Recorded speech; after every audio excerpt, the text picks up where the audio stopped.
She thought it was a game, dropping $1,000 in front of a struggling single dad, waiting for him to fail. But when he walked straight past the cash and gave it to a church, she was frozen, stunned by what real integrity looked like. Before we get into the story, comment below where in the world you are watching from today. The morning sun cast long shadows across the cracked sidewalk as Ethan Cole locked the door to his modest apartment. He turned to see Maddie bouncing on her toes, her pink backpack swaying with each movement. Despite the exhaustion weighing heavy on his shoulders from another late shift at the plant, he managed a warm smile for his daughter. "Ready for our special breakfast, sweetheart?" Ethan asked, taking her small hand in his. "Yes!" Maddie's eyes sparkled with excitement. "Can I get chocolate chip pancakes?" Ethan's heart tightened as he mentally calculated the cost. "We'll see what they have today, okay?"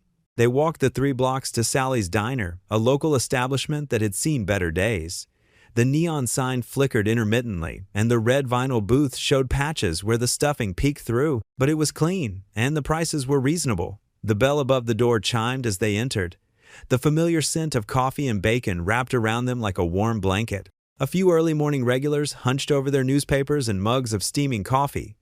"Well, if it isn't my favorite customers," Sally, the owner, called from behind the counter. Her gray hair was pulled back in a neat bun, and her smile was genuine as she watched Maddie skip toward their usual booth.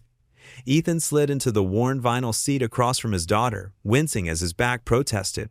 The overnight shift had been particularly grueling, moving heavy equipment and scrubbing floors until they gleamed. "You look tired, honey," Sally said, approaching their table with 2 menus and a pot of coffee. "Long night," Ethan replied with a slight shrug, accepting a cup of the steaming brew. "Thank you, Sally." Maddie opened her menu with the serious concentration of a scholar studying ancient texts, even though Ethan knew she couldn't read most of the words. "Daddy, can you read the pancake part to me?" His eyes automatically went to the prices first. The chocolate chip pancakes were $8.99. His heart sank, but he kept his voice steady. "How about we split the short stack special? It comes with eggs and bacon." Maddie's face fell slightly, but she nodded bravely. "Okay, Daddy, can we share the bacon too?" "Of course, Princess." He reached across the table to tap her nose, making her giggle. As Sally took their order, Ethan noticed a well-dressed woman sitting alone in a corner booth. She seemed out of place in the humble diner, with her tailored business suit and perfectly styled silver hair. She was studying something on her tablet with intense focus, while occasionally sipping from a china teacup Sally reserved for special customers. "Daddy, look!" Maddie's excited whisper drew his attention back. She was drawing angels in the condensation on the window with her finger. "I made Mommy and her friend angels watching over us." Ethan's throat tightened. "That's beautiful, sweetheart." He watched as she added halos and wings to her finger-drawn figures, her face peaceful and content. Their breakfast arrived, and Ethan carefully divided everything into 2 portions, making sure Maddie got the slightly larger share. He watched as she savored each bite of pancake, making them last as long as possible. "Is it good?" he asked, even though he could see the answer in her happy expression. "The best." She offered him a forkful of her portion. "Try it, Daddy." He accepted the bite, making an exaggerated sound that made her laugh. The truth was, he barely tasted it, his mind already on the stack of bills waiting at home and Maddie's upcoming doctor's appointment. As they finished their meal, Ethan noticed the well-dressed woman standing up to leave. She moved with confidence, her heels clicking purposefully on the linoleum floor. As she passed their booth, something fell from her hand, an envelope that hit the floor with a soft pat. "Ma'am," Ethan called out, but she was already pushing through the door, the bell chiming her exit. He quickly slid out of the booth and picked up the envelope. Through the thin paper, he could feel what seemed to be cash inside. His heart rate quickened as he glanced through the diner's window, seeing the woman walking briskly toward a luxury car parked across the street. "What is it, Daddy?" Maddie asked, craning her neck to see. "Someone dropped something important," he replied, his mind racing. The envelope wasn't sealed, and he could see the edges of what looked like several $100 bills inside. For a moment, time seemed to stand still. The weight of his unpaid bills, Maddie's medical expenses, and the constant struggle to make ends meet pressed down on him. That money could solve so many problems, at least temporarily.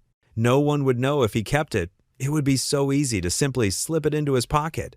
But then he looked at Maddie, drawing her angels on the window, and he knew he couldn't. What kind of example would that set? What would her mother have said? "Finish your pancakes, sweetheart," he said gently, gripping the envelope tightly. "I need to take care of something important." Through the window, he watched as the elegant woman reached her car, and he hurried toward the door, the envelope clutched in his hand, determined to do the right thing.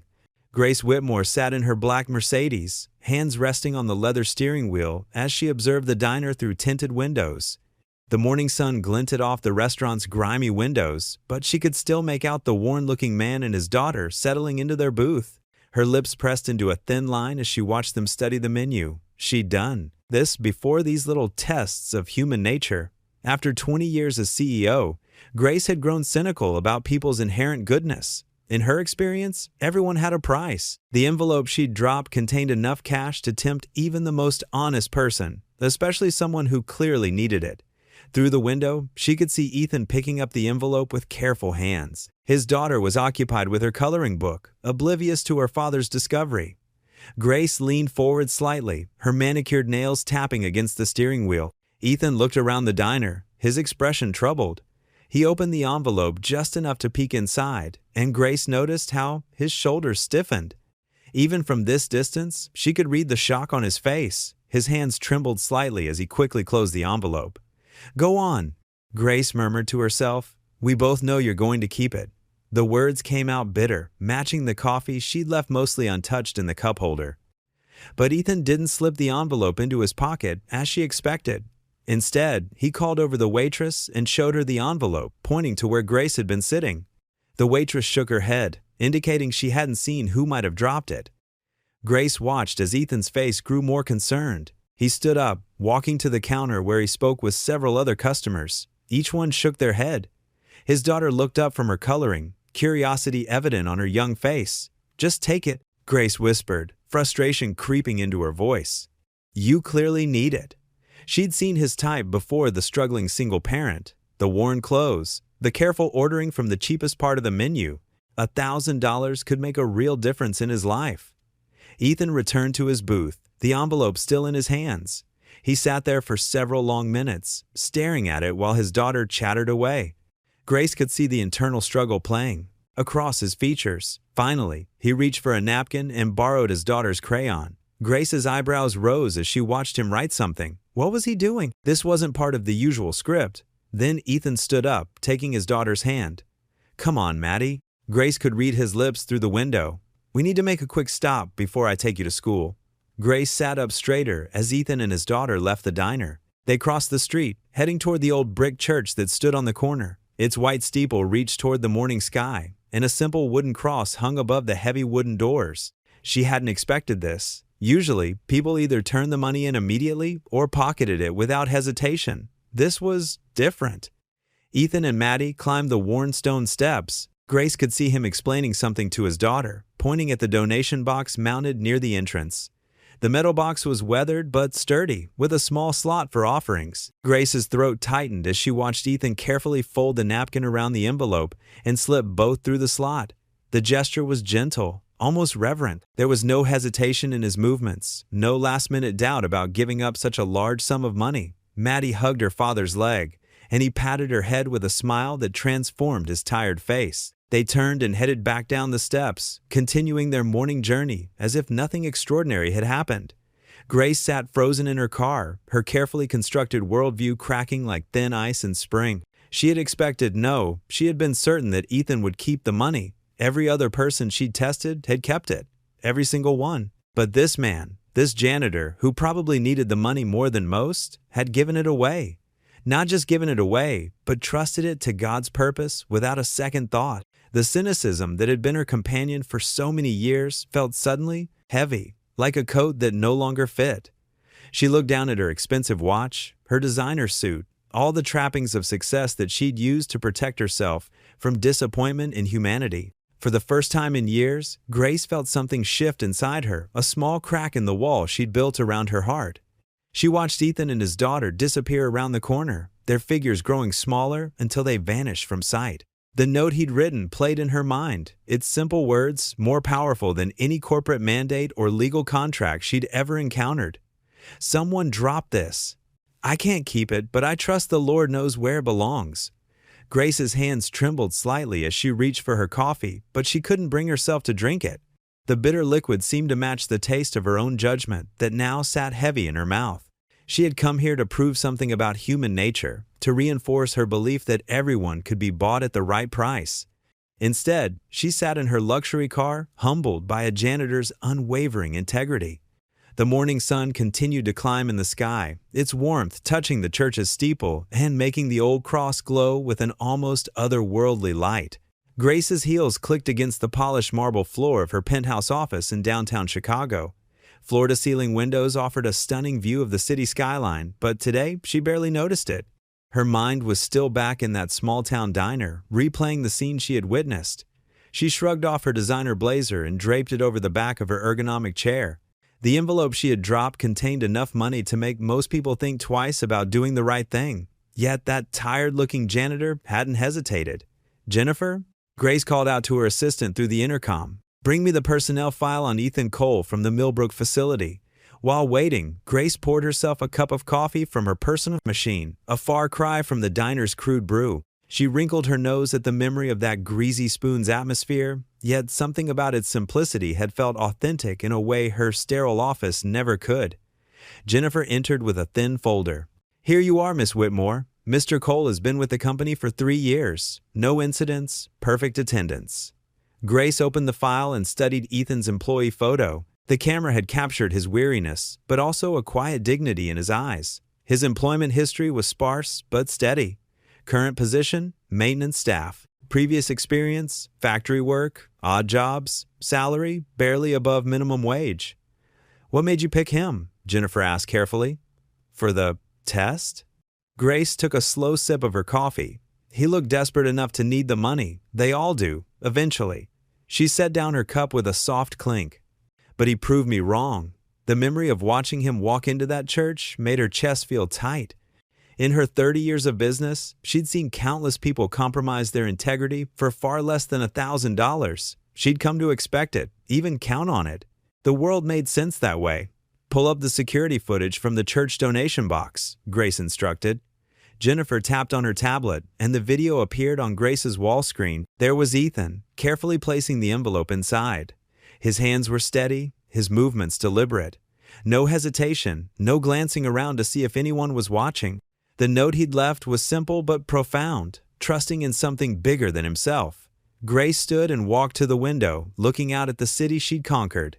Every building, every deal, every victory had come through calculating moves and leveraged advantages. She'd learned early that people would do anything for money, or power, or status. It was a language she spoke fluently, but Ethan Cole didn't seem to speak that language at all. "Jennifer," Grace said, still facing the window, "what's the status of our Millbrook facility?" "Running below capacity. There's talk of downsizing next quarter." Grace turned around. "Schedule a facility inspection for next week. I want to review operations personally." Jennifer's eyebrows rose slightly. Grace rarely visited smaller facilities, but she nodded and made the note. "And one more thing," Grace added. "There's an opening for night supervisor at the plant, correct?" "Yes. Johnson retired last month. We haven't filled the position yet." "Give it to Ethan Cole, effective immediately." Jennifer blinked. "Miss Whitmore? He hasn't applied for the position, and he doesn't have supervisory experience." "He has integrity," Grace said firmly. "That's rarer than experience. Make it happen, but keep my name out of it. As far as he's concerned, it's a routine promotion based on his work record." "Yes, ma'am." Jennifer paused at the door. "May I ask, why are you doing this?" Grace picked up Ethan's file again, studying the photo. She saw something in those tired eyes that bothered her, or maybe it was something in herself she wasn't ready to acknowledge. "Consider it an experiment," she said finally. "I want to see what happens when you reward someone's character instead of their ambition." After Jennifer left, Grace sat at her desk and pulled up the Millbrook facility's budget reports. The numbers were cold and clear, telling a story of declining profits and inevitable cuts. She thought of Ethan and his daughter in that diner, ordering the cheapest items on the menu. She opened her calendar and blocked off the following week for the facility inspection. Something about that small town, that simple church, that honest man. It tugged at memories she'd long buried. Perhaps it was time to look closer, to understand why $1,000 in an envelope had shaken her carefully constructed worldview. Grace picked up her phone and dialed her travel coordinator. "Book me a room at the Millbrook Inn for next week. Something modest." She paused. "And find out which church has a donation box near Miller's Diner." Her finger traced the edge of Ethan's file. The promotion would help him, but it was also a move in a game she didn't fully understand yet. Grace Whitmore didn't believe in divine intervention or trust or faith. She believed in power and leverage and calculated risks. But for the first time in years, she wondered if she might be wrong. Ethan stared at the corporate letter, his fingers trembling as he opened it. Maddie watched from across the table, cereal forgotten. "What is it, Daddy?" she asked. Ethan's eyes widened. He read it 3 times. "I got promoted, sweetheart." "Really?" Maddie's face lit up. "That's good, right?" "Yeah, baby. Really good. Night supervisor, better pay, better benefits. They want me to start next week." Maddie wrapped her arms around his neck. "See, angels are watching over us." Ethan hugged her back, breathing in her strawberry shampoo. The promotion meant $3 extra per hour, enough to help with Maddie's medication bills. In HR, Mrs. Jenkins smiled warmly. "Good morning, Ethan. I assume you got the letter?" "Yes, ma'am. I wanted to make sure there wasn't some mistake." She adjusted her glasses, checking his file. "No mistake. Your work record is excellent. The position comes with full benefits after 30 days, including comprehensive medical." His heart skipped. Comprehensive medical for Maddie. He took the papers with shaking hands. "Thank you. I won't let you down." Back at work, Ethan's mind wandered to possibilities. Maybe fix his truck's rattling. Perhaps start Maddie's college fund impossible just yesterday. During lunch, he called his sister. "Beth, you'll never believe what happened." Her excitement matched Maddie's. "That's wonderful. Good things happen to good people." "Would you mind watching Maddie during training next week?" "Of course. I love spending time with my favorite niece." Meanwhile, Grace Whitmore watched security feeds from her temporary office. Seeing Ethan walking from HR, clutching his papers like they might disappear, she smiled. Thomas knocked. "Miss Whitmore? The promotion paperwork's processed." "Thank you. Any other updates?" Thomas hesitated. "Corporate sent concerning projections. They're talking restructuring." Grace's smile faded. "What kind?" "Significant workforce reductions, 20% across departments." "This plant's on their initial list." He handed her a tablet. "First cuts by quarter's end." Grace felt her stomach drop, thinking of Ethan's face reading the letter, his daughter believing in angels. She stared at the factory floor below, where Ethan worked with new spring in his step. The irony struck her. Her attempt to reward his integrity might have made him more vulnerable. New supervisors were often first cut in restructuring. Her test of his character had become a test of her own. The fluorescent lights of the break room hummed overhead as Ethan stared at his phone screen, reading the company-wide email for the 3rd time. His hands trembled slightly as the words "workforce reduction" and "affected positions" blurred before his eyes. The promotion he'd received just days ago now felt like a cruel joke. "Hey, Cole, you see this?" Tom from maintenance walked in, his face ashen. "They're cutting 20% of the workforce." Ethan nodded numbly, his throat tight. "Yeah, I saw it. Man, with your new position and all?" Tom shook his head. "Latest in, first out. That's usually how it goes." The truth of those words hit Ethan like a physical blow. He'd only been in the supervisor position for less than a week. His thoughts immediately went to Maddie's medication, to their rent, to the stack of medical bills sitting on his kitchen counter. His daughter's face flashed in his mind, her bright smile this morning when he'd made her favorite Mickey Mouse pancakes, even though they were running, low on syrup. "I need some air," Ethan muttered, pushing past Tom and heading for the side exit. Outside, the autumn air bit at his face. He leaned against the brick wall, trying to steady his breathing. The manufacturing plant's machinery droned on behind him, a sound that had become as familiar as his own heartbeat over the years.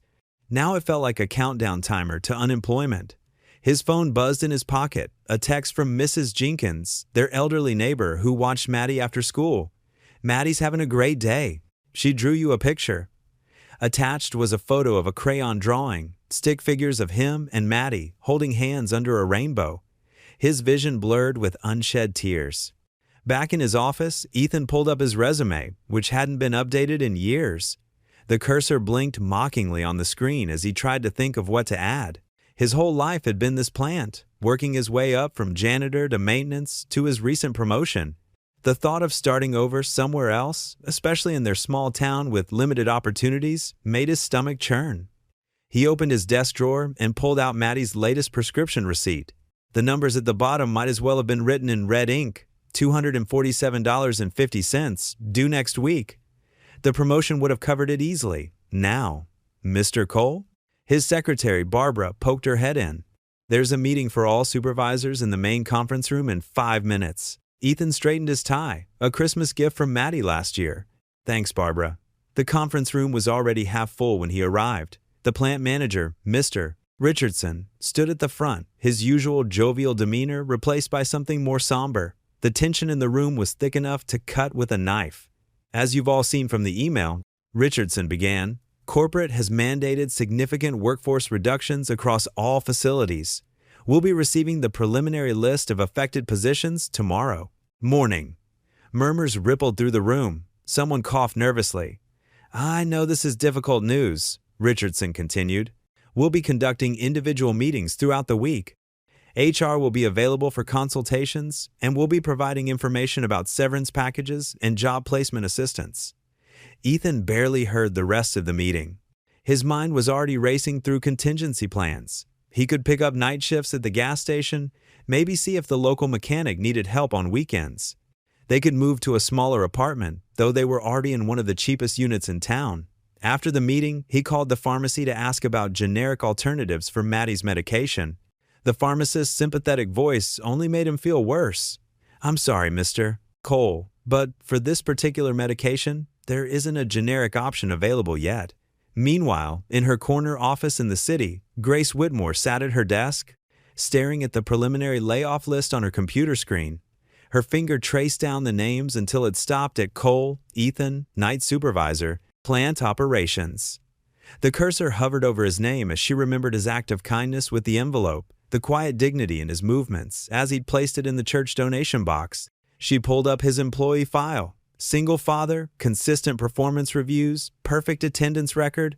The promotion she'd arranged had bumped him into a higher pay grade, and ironically, into a more vulnerable position during the restructuring. Grace stood up and walked to the window, looking out at the city skyline. The setting sun painted the glass buildings in shades of orange and gold, but she barely noticed. Her chest felt tight with an unfamiliar emotion. Was it guilt? She'd spent years making tough business decisions, signing off on layoffs and closures without a second thought.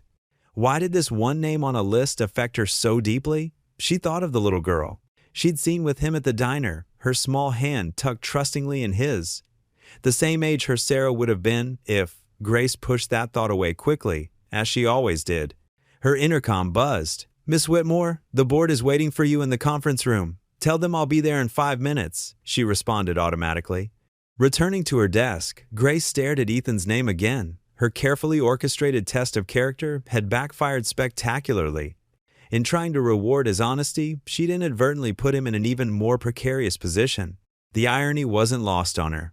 She opened her desk drawer and pulled out the envelope she'd retrieved from the church's donation box, the same $1,000 she'd dropped, along with Ethan's handwritten note about trusting the Lord.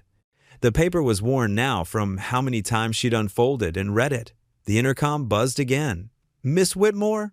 Yes, I'm coming, she said, slipping the envelope back into her drawer. Grace gathered her papers for the board meeting, but her mind was already working on a different problem. There had to be a way to fix this without drawing attention to her involvement. She'd built her career on finding solutions to complex problems. This was just another puzzle to solve, but as she walked toward the conference room, she knew this was different. For the first time in years, the outcome mattered to her on a personal level. The question was, how far was she willing to go to help a man who'd shown her that genuine goodness still existed in the world? The digital clock on Ethan's nightstand blinked 2:17 a.m., its red numbers casting a dim glow across his sparse bedroom. He lay on his back, hands folded across his chest, staring at the ceiling where shadows from passing cars danced like restless ghosts. The sound of Maddie's gentle breathing from the next room usually brought him peace, but tonight it only heightened his worry. His mind wandered to the stack of bills on the kitchen counter. The electric company's final notice glared at him in bright red letters. Maddie's latest prescription had already stretched his credit card to its limit. The rent was due in 5 days, and his landlord, Mr. Peterson, had made it clear there would be no more grace periods. Ethan rolled onto his side, punching his pillow in frustration. The promotion had felt like an answer to prayer, a small miracle that could help them get ahead. Now it seemed more like a setup for an even bigger fall. His thoughts drifted to the envelope he'd found at the diner. $1,000. The amount still made his stomach clench. It would have covered Maddie's medication for 2 months. "Lord," he whispered into the darkness, "I know you have a plan, but I could really use some direction right now." A car alarm went off somewhere in the distance, and Ethan got up. Knowing sleep wouldn't come, he padded quietly to the kitchen, careful not to wake Maddie. The linoleum floor felt cold under his bare feet as he made his way to the coffee maker. Even though it was the middle of the night, he needed something to do with his hands. While the coffee brewed, he pulled out his worn notebook and started doing calculations he'd already done a dozen times. Maybe he'd missed something, some hidden reserve of money he'd forgotten about. But the numbers didn't lie. Without this job, they'd be out of options in less than a month.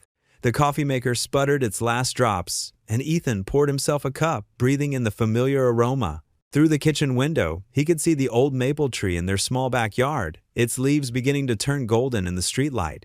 Maddie loved that tree. She'd named it Mr. Whispers because of the sound its leaves made in the breeze. "Daddy?"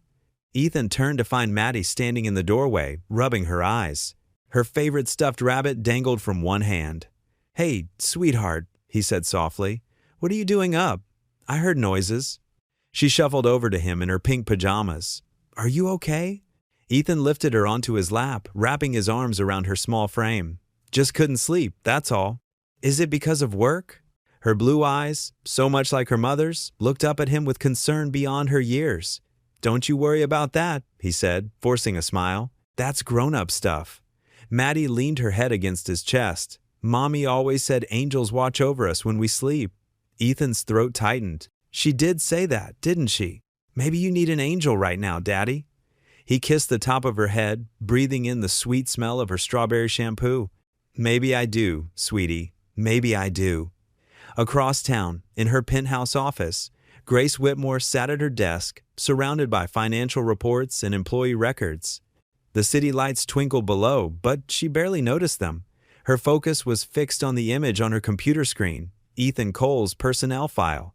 "The numbers don't lie, Grace." Richard Barnes, her CFO, said from the video conference window, "We need to cut 15% of the workforce to maintain profitability." "And there's no other way?" Grace asked, even though she already knew the answer. "Not if we want to keep the shareholders happy." Sandra Chin, her HR director, chimed in from another window. "The plant's efficiency ratings are the lowest in our network." Grace minimized the video chat windows and stared at Ethan's file again. His performance reviews were stellar. His attendance record was perfect. But he was one of the newest supervisors, which put him squarely on the chopping block. She thought about the envelope she'd dropped, about watching him walk into that church. In all her years of testing people's character, she'd never seen anyone pass so completely, so unconsciously. It hadn't been a show for anyone's benefit. He hadn't known anyone was watching. "Grace?" Richard's voice pulled her back. "We need your sign-off on the final list." She reached for her mouse, then stopped. With a few clicks, she could save Ethan's job. She could move numbers around, create a special project position, find a way to justify keeping him. It would be easy. She was CEO, after all. But was that the right thing to do? Was she letting her emotions cloud her judgment? Grace had built her career on making tough, logical decisions. She'd learned early on that mixing business with sentiment was dangerous. "Give me until morning," she said finally. "I want to review the numbers one more time." After ending the call, Grace walked to her office window. The city stretched out before her, a maze of lights and shadows. Somewhere out there, a single father was probably lying awake, worried about his future, while his daughter slept peacefully, unaware of the power Grace held over their lives. She pressed her forehead against the cool glass. The woman who had dropped that envelope wanted to test a stranger's honesty. Now she found herself being tested in return, caught between her head and her heart, between business and compassion, between the person she'd become and the person she might still be. The morning sun filtered through Grace's corner office windows, casting shadows across her mahogany desk. She sat with fingers hovering over her keyboard, usually decisive nature wavering. The layoff list glowed on her screen. Ethan Cole's name halfway down. Grace sipped cold coffee and grimaced. The bitter taste matched her mood as she contemplated her next move, having spent the morning reviewing personnel files, searching for ways to justify keeping Ethan employed. "Miss Whitmore?" Sarah knocked softly. "The regional managers are waiting."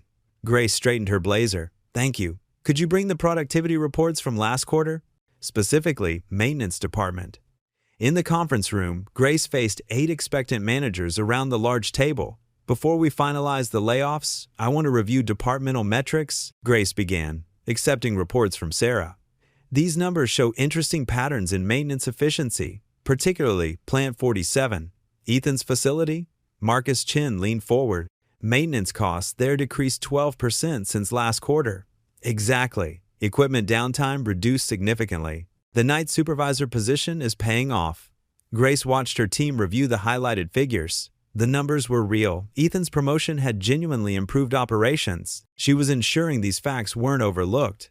"Perhaps we should reconsider maintenance staff cuts," suggested Patricia Rodriguez. Given these positive results, Grace maintained professional demeanor, heart lifting. "I agree. Let's review, department by department." The 2-hour meeting saw Grace guide discussion with subtle precision, never mentioning Ethan directly, but protecting key maintenance positions. Several names disappeared from the layoff list, including Ethan's.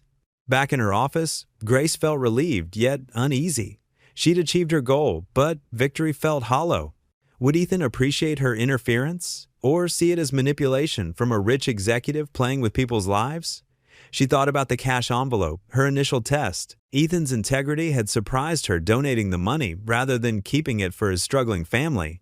Now she was making choices affecting his life without his knowledge. At Plant 47, Ethan sat in the break room, pushing food around his plate. Job uncertainty had killed his appetite. Around him, employees spoke in hushed tones about impending layoffs. Cole, his supervisor Mike, appeared. "Got a minute?" Ethan's stomach clenched as he followed Mike, preparing for the worst, calculating how long his savings would last. Not long enough. "Just got word from corporate," Mike said. "They've finished reviewing the layoff list." Ethan gripped his chair, knuckles white, thinking of Maddie, medical bills, his promise to always care for their daughter. "You're safe," Mike smiled. "Your position secured. They specifically mentioned maintenance efficiency improvements since you took over night supervision." Relief flooded through Ethan so intensely it made him dizzy. He barely heard Mike's continued explanation about restructuring. All he could think was that somehow, against all odds, he could keep providing for Maddie. Later, walking his rounds, Ethan paused by windows overlooking the parking lot. Afternoon sun warmed his face. He wasn't a man who believed in miracles. Life taught him everything had a price. But standing there, job secure, he felt something he hadn't experienced in a long time. Hope. He pulled out his phone, looking at Maddie's photo background. Her smile, so much like her mother's, seemed brighter. He wouldn't have to tell her they were moving or cutting back further. For now, they were okay. Grace signed the final layoff paperwork. Her signature flowed with usual confidence, but her heart felt heavy with secret intervention. She'd done the right thing, protecting a good man's job based on real improvements. Yet she couldn't shake the feeling she was walking a fine line between help and manipulation. She closed the folder, handing it to Sarah. Decisions made, paper signed, no going back. Grace turned to her window, watching afternoon sun descend behind city towers. Somewhere out there, Ethan was probably feeling relieved, grateful for what seemed a fortunate turn. She hoped someday, if he learned the truth, he'd understand why she'd intervened. The industrial hum of machinery filled the air as Grace Whitmore made her way through the manufacturing plant. Her heels clicked against the concrete floor, drawing brief glances from workers before they quickly returned to their tasks. She hadn't announced her visit. She preferred to see things as they really were, not the polished version usually presented to executives. The plant manager, Mike Stevens, walked beside her, rattling off production, numbers and efficiency ratings. Grace nodded occasionally, but her attention was elsewhere. She scanned the busy floor, looking for one particular face among the many. "And our night shift productivity has increased by 12% since," Mike continued. "Who's that?" Grace interrupted, gesturing toward a figure in navy work clothes, methodically checking gauges on a large piece of equipment. "Oh, that's Ethan Cole, one of our newer supervisors," Mike replied. "Good worker, very reliable." Grace watched as Ethan moved with quiet purpose, stopping to help a younger worker adjust some settings. His movements were careful, deliberate. Even from a distance, she could see the patience in his manner as he explained something to his colleague, pointing at different parts of the machine. "He seems to know what he's doing," Grace observed, keeping her voice neutral. "Yes, ma'am. He's got a natural understanding of the equipment. Started as a janitor, but he's always had a knack for fixing things." Grace stepped closer, staying behind a row of storage containers. Ethan was checking a clipboard now, his brow furrowed in concentration. There was something compelling about his focus, the way he carried himself with dignity, despite the grease on his hands and the worn patches on his uniform. A young worker approached Ethan with what appeared to be a problem. Grace watched as Ethan's serious expression softened, a gentle smile appearing as he listened. He placed a reassuring hand on the worker's shoulder before following him to another station. "He's good with the team," Mike commented, "especially the newer ones. Takes time to teach them properly." Grace nodded, remembering the note she'd found in the church donation box. The same care and integrity she'd witnessed that day was evident in everything Ethan did. "Tell me about his background," she said, moving behind a large column as Ethan walked past, still deep in conversation with the young worker. Mike shifted, uncomfortably. "Well, he's a single father. His wife passed away a few years back, terrible accident during that big tornado. She was a nurse, stayed behind at the hospital to help evacuate patients." Grace felt something tighten in her chest. She watched as Ethan demonstrated proper safety protocols to the younger worker, his movements precise and protective. His daughter, Mike continued, lowering his voice. "She's got some health issues, heart condition, I think. He never complains, but everyone knows he works extra shifts whenever he can." Grace thought about the layoff list sitting on her desk, Ethan's name among those marked for termination. She'd already quietly arranged to have it removed, but now, seeing him in person, understanding more about his life, she felt the weight of her earlier test more heavily than ever. "Let's continue the tour," she said abruptly, turning away from the production floor. They walked through several corridors, Mike pointing out various improvements and upgrades. Grace was only half listening, her mind still on Ethan and his daughter. She rounded a corner, lost in thought, and nearly collided with someone coming the other way. "Oh, I'm sorry, ma'am," a familiar voice said. Grace looked up to find herself face to face with Ethan Cole. Up close, she could see the flecks of gray in his dark hair, the tired lines around his eyes, but also the warmth in his expression. His name badge was slightly crooked on his chest pocket, and there was a small coffee stain on his sleeve. "No, it's my fault," Grace said quickly. "I wasn't watching where I was going." Their eyes met, and for a moment, everything else seemed to fade away. Grace saw kindness in his gaze, the same pure goodness she'd witnessed that day at the church. There was something else too, a quiet strength that made her usual corporate armor feel suddenly heavy and unnecessary. Ethan gave a polite nod, but there was a flicker of recognition in his eyes that made Grace, I wonder if he remembered her from the diner. "Excuse me," he said, stepping aside to let them pass. As they moved past each other, Grace caught a whiff of coffee and machine oil, and beneath that, something that reminded her of autumn leaves and church pews. She felt strangely unsettled, as if something fundamental had shifted in her carefully ordered world. "Mr. Cole," Mike called after him, "how's that new calibration system working out?" "Much better now, sir," Ethan replied, turning back briefly. "Just finished training the third shift on it." His eyes met Grace's once more, and she felt that same unexpected warmth. Then he was gone, disappearing down the corridor with his clipboard tucked under his arm. Grace stood there for a moment, her usual sharp focus scattered. The simple interaction had left her feeling both more certain and more confused than ever. She'd come to observe him, to validate her decision to save his job, but she hadn't expected to feel this connection. "Shall we continue to the shipping department?" Mike asked, gesturing toward another hallway. "Actually," Grace said, straightening her jacket, "I think I've seen enough for today." She needed time to think, to figure out what to do next. The man she'd tried to test had ended up teaching her something instead, and she wasn't quite sure what to do with that knowledge. The morning sun filtered through the stained glass windows of First Baptist Church, casting kaleidoscope patterns across the wooden pews. Grace Whitmore slipped into the back row just as the first hymn began. She smoothed her simple navy dress, feeling oddly out of place without her usual power suit. It had been years since she'd attended a service, and the familiar scent of old hymnals and wood polish brought back memories she'd long buried. Several rows ahead, she spotted Ethan and Maddie Cole. The little girl wore a pink dress with white ribbons in her hair, swaying slightly to the music while holding her father's hand. Ethan stood tall, his voice joining the congregation in amazing grace. Even from behind, Grace could see the quiet dignity in his bearing, so different from the calculated confidence she encountered in her corporate world. The pastor, a silver-haired man named Reverend Thomas, stepped up to the pulpit. His weathered face creased into welcoming smile lines as he began his sermon. "Today, we're going to talk about forgiveness," he announced, his voice warm and inviting. Not just receiving it, but giving it. Grace shifted in her seat, suddenly uncomfortable. She opened the Bible in her lap, more for something to do with her hands than anything else. The leather cover was cool against her fingers. "Forgiveness isn't just a gift we give others," Reverend Thomas continued. "It's a gift we give ourselves. When we hold on to hurt, onto judgment, onto pride, we're the ones who suffer most."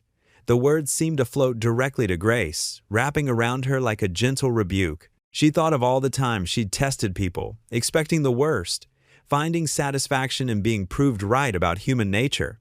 But Ethan had broken that pattern, hadn't he? Maddie's small cough drew Grace's attention. She watched as Ethan immediately reached into his pocket, pulled out a small pill bottle, and handed his daughter water from a worn plastic bottle. The tenderness in his movements made Grace's throat tighten. The sermon continued, but Grace found herself lost in observation. She noticed how Ethan helped an elderly woman find her place in the hymnal, how he squeezed Maddie's shoulder when she fidgeted too much, how he nodded thoughtfully at the pastor's words about grace and second chances. "We're all broken in some way," Reverend Thomas's voice resonated through the church. "But it's through our brokenness that light gets in. It's through our mistakes that we learn compassion." Grace's hands clenched in her lap. She thought about the envelope of money she dropped, about orchestrating Ethan's promotion only to have it threatened by layoffs, about her secret intervention to save his job. Had she been testing him, or had she been the one being tested all along? The service drew to a close with another hymn.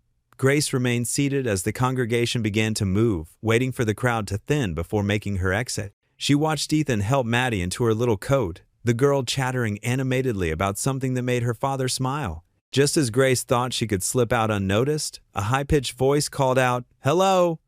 She turned to find Maddie Cole standing there, her bright eyes shining with innocent curiosity. Grace's heart jumped. She hadn't expected direct contact, hadn't prepared for it.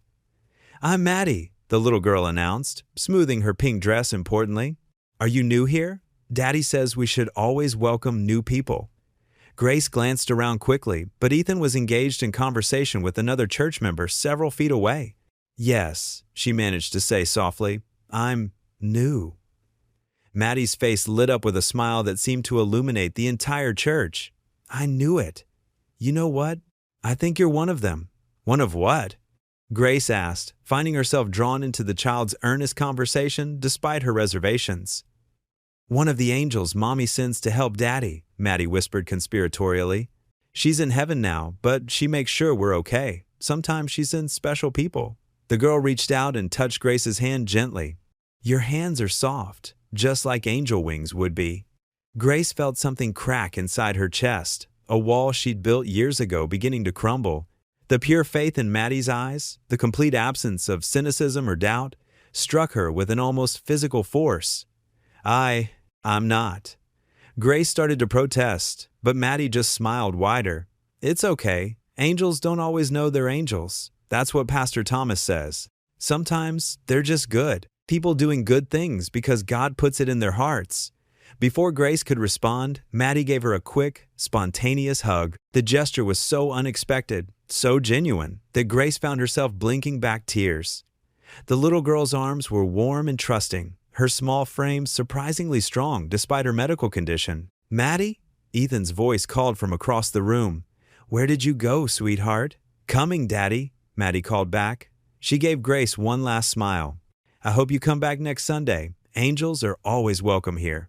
Grace watched as the little girl skipped back to her father, her pink dress bouncing with each step. She couldn't move, couldn't speak, couldn't do anything but stand there, overwhelmed by the pure love and faith she'd just encountered.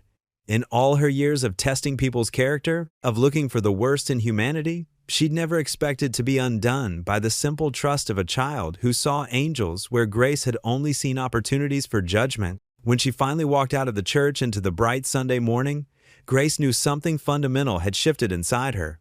The warm spring air touched her face like a benediction, carrying with it the weight of possibility, and perhaps, just perhaps, the whisper of wings. The manufacturing plant stood quiet in the fading daylight, most workers having left for home. Grace walked down the dimly lit corridor, her heels clicking against the concrete floor. She found Ethan in his office, really just a small room with a metal desk and filing cabinet, reviewing maintenance schedules for the night shift. "Mr. Cole?" Grace's voice was softer than her usual commanding tone. "Do you have a moment?" Ethan looked up, surprise crossing his tired features. "Miss Whitmore?" "Of course." He quickly stood, straightening his work shirt. "Is everything all right?" Grace gestured for him to sit back down as she took the chair across from his desk. "Everything's fine. She paused, choosing her words carefully. "I wanted to check in, see how you're adjusting to the supervisor position." "I appreciate that." Ethan's shoulders relaxed slightly, but wariness remained in his eyes. "It's been a learning curve, but I'm grateful for the opportunity." Grace nodded, noting the dark circles under his eyes. "You're working late again, just trying to stay ahead." He gave a small, self-conscious laugh. "Single-parent life doesn't leave much room for falling behind. How long have you been doing it on your own?" The question slipped out before Grace could stop herself. Ethan's fingers absently touched the wedding ring he still wore. 3 years now. He was quiet for a moment, looking at the family photo on his desk. "Sarah, my wife, she was a nurse at Memorial Hospital. There was a tornado that hit the hospital. She stayed behind to help evacuate patients." Grace's chest tightened. "I'm so sorry. She always put others first." Pride and pain mingled in his voice. "Maddie was only 4 then. Sometimes I look at her and see so much of Sarah, the same kindness, the same spirit. It must be challenging, raising her alone." "It is." Ethan ran a hand through his hair. "But Maddie, she makes it worth every second, even with all the medical bills and appointments." Grace leaned forward slightly. "Medical bills?" "Maddie has a heart condition." His voice grew quieter. "She needs regular treatments, medications. The insurance helps, but—" He shook his head. "I'm sorry, I shouldn't be burdening you with all this." "No, please." Grace said quickly. "I asked, and I want to understand." Something in her tone made Ethan look at her more closely. He seemed to be weighing how much to share. "The hardest part isn't even the financial stuff," he continued slowly. "It's the moments when she asks about her mom, or when she's scared before a procedure, and I have to be strong for her. Sometimes I wonder if I'm doing enough, being enough." Grace's hands tightened in her lap. "From what I've seen, you're doing a remarkable job." "That's kind of you to say." Ethan smiled slightly. "But some days, it feels like I'm barely keeping my head above water. Maddie deserves so much more than I can give her." "Children need love more than anything else," Grace said softly. "And that's clearly something you give in abundance." Ethan nodded, emotion flickering across his face. "I try. Every day, I try." He cleared his throat. "You know, it's funny, Maddie. She has this theory that her mom sends angels to watch over us. Every time something good happens, she says it's one of Sarah's angels." Grace felt her throat constrict. What a beautiful way to see the world. "Yeah," Ethan agreed. "I wish I had her faith sometimes. But someone has to be practical, right?" He gave a small, self-deprecating laugh. Grace struggled to keep her voice steady. "Sometimes help comes from unexpected places." "Maybe?" Ethan glanced at his watch. "I should probably head home. Maddie's babysitter needs to leave by 7. "Of course." Grace stood, smoothing her skirt. "Thank you for sharing with me, Mr. Cole. I know it couldn't have been easy." "Thank you for listening, Miss Whitmore." Ethan rose as well. "It's not often I talk about these things. But somehow," he paused, "it felt right." Grace nodded, not trusting herself to speak. As she walked to the door, Ethan called after her, "Miss Whitmore?" She turned. "Yes?" "I appreciate you taking an interest. It means a lot that someone in your position would care about an employee's personal life." Grace felt the weight of her secrets press against her chest. If he only knew how much she'd already intervened in his life. Instead, she managed a small smile and left. Her heels echoing down the empty corridor as she fought back tears, Grace sat in her home office, staring at her computer screen. The glow from the monitor illuminated her face in the darkness, showing the deep lines of concentration around her eyes. She had spent hours researching Maddie's medical condition, reviewing treatment options, and calculating costs. Her fingers hovered over the keyboard as she accessed her private banking portal. The amount needed for Maddie's treatment made her pause, not because it was too much for her wealth, but because she knew how life-changing it would be for the Coles. She thought back to the church service, remembering Maddie's bright smile and unwavering faith. The little girl's words echoed in her mind. "Mommy sends angels to help Daddy." With determined keystrokes, Grace arranged the transfer through a series of charitable foundations she had established years ago. She made sure the money would be untraceable, appearing as an anonymous donation to the hospital specifically designated for Maddie's care. Her heart raced as she clicked "Confirm." The next morning, Ethan sat in the hospital's billing department, his worn leather wallet in his lap. He had come prepared to beg for another payment extension, rehearsing his plea on the drive over. The billing specialist, Mrs. Thompson, called him in with an unusually bright smile. "Mr. Cole," she said, adjusting her reading glasses, "I have some extraordinary news." She turned her computer screen toward him. "An anonymous donor has covered Maddie's entire treatment plan." Ethan stared at the screen, his mouth falling open. The numbers didn't make sense at first. Where there had been overwhelming debt, there was now a zero balance. His hands began to shake. This must be a mistake," he whispered. Mrs. Thompson shook her head. "No mistake. The donation came through proper channels. Everything's been verified." She reached across her desk and touched his arm gently. "Sometimes miracles do happen, Mr. Cole." Ethan drove home in a daze, his vision blurring with tears he couldn't hold back. He pulled into the parking lot of their apartment building and sat there, letting the engine idle. Who would do this? Who even knew about their situation? He thought about the church community, but knew none of them had this kind of money. When he picked Maddie up from school that afternoon, she noticed something different about him right away. "Daddy, why are you smiling so much?" He knelt down and hugged her tight. "Baby girl, something wonderful happened today. Someone very special has helped us with your medical bills."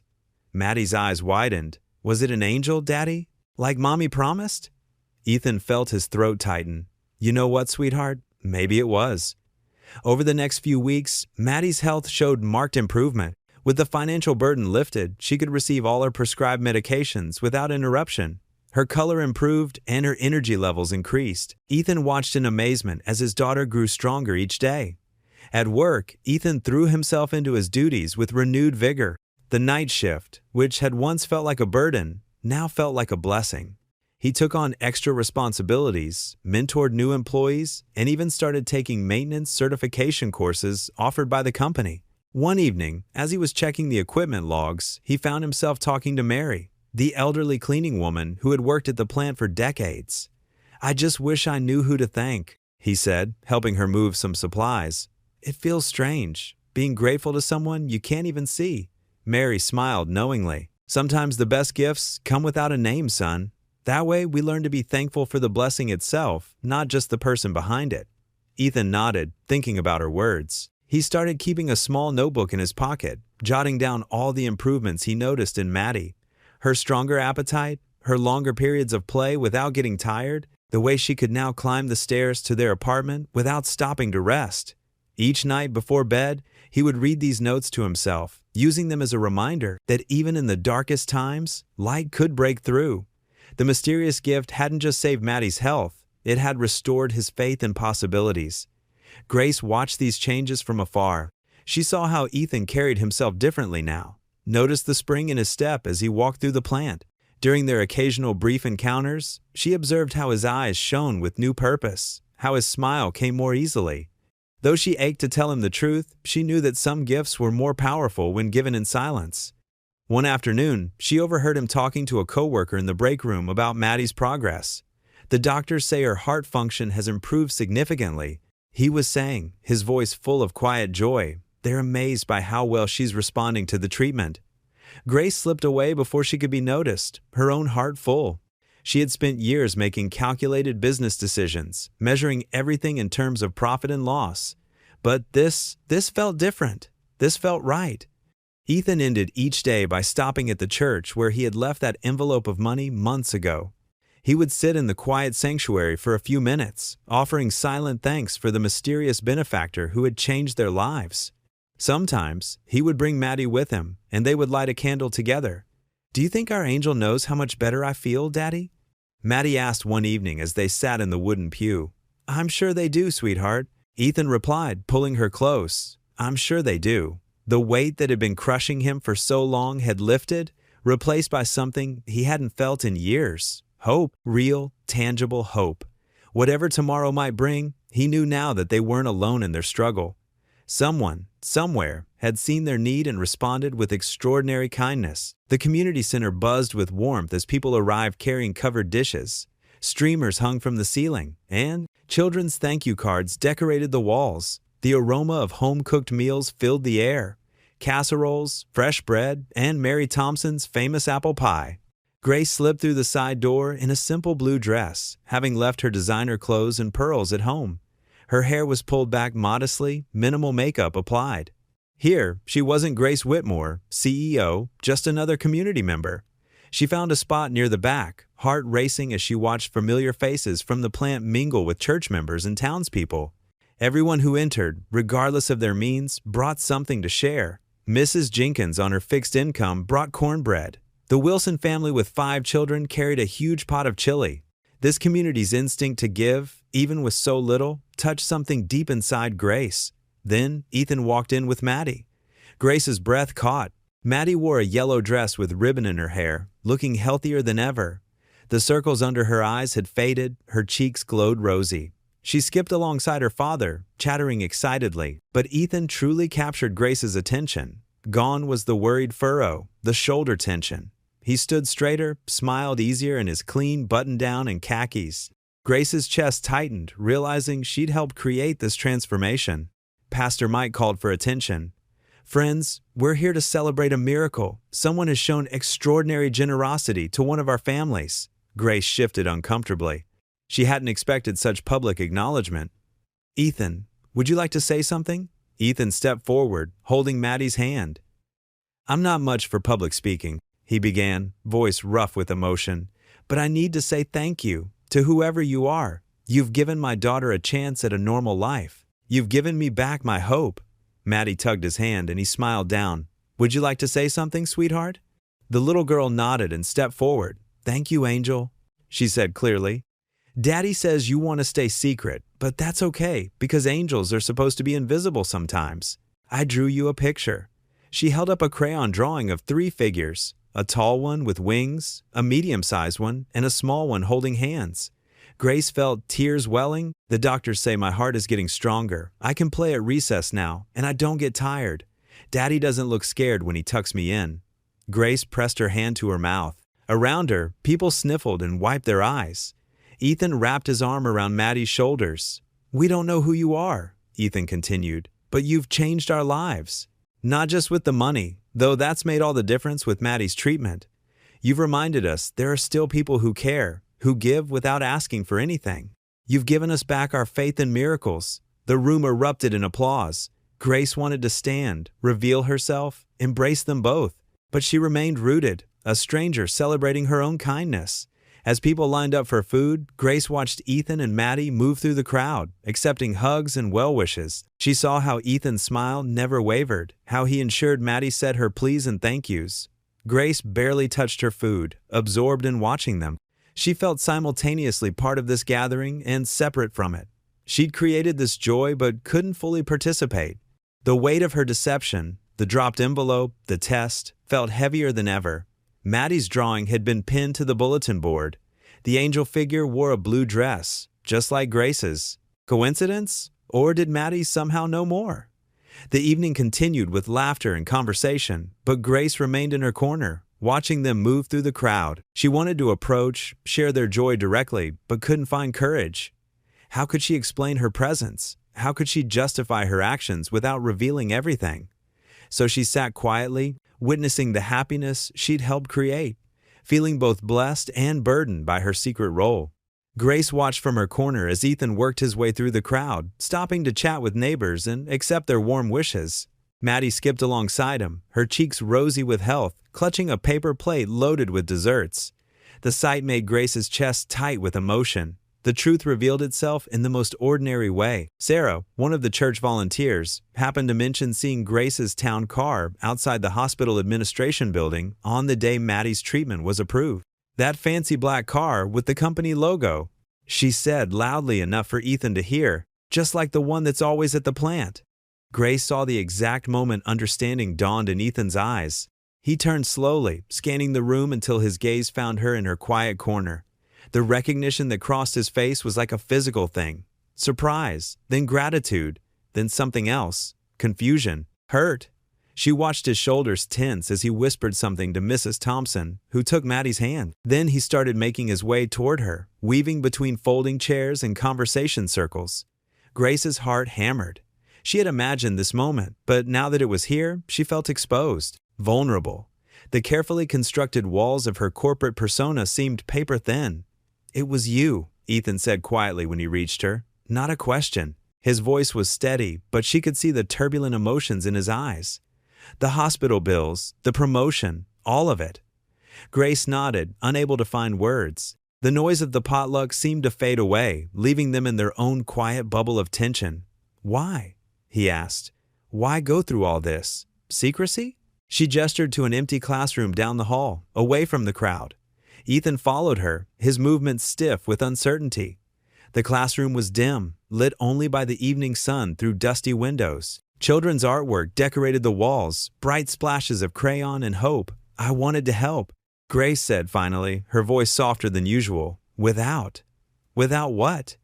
Ethan's tone wasn't angry, just tired, confused. "Without letting me know who was pulling the strings?" Grace flinched at his choice of words. "That's not what I meant to do."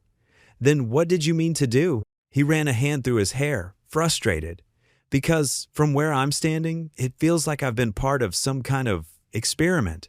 First, the envelope at the diner. Grace's eyes widened. "You knew about that?"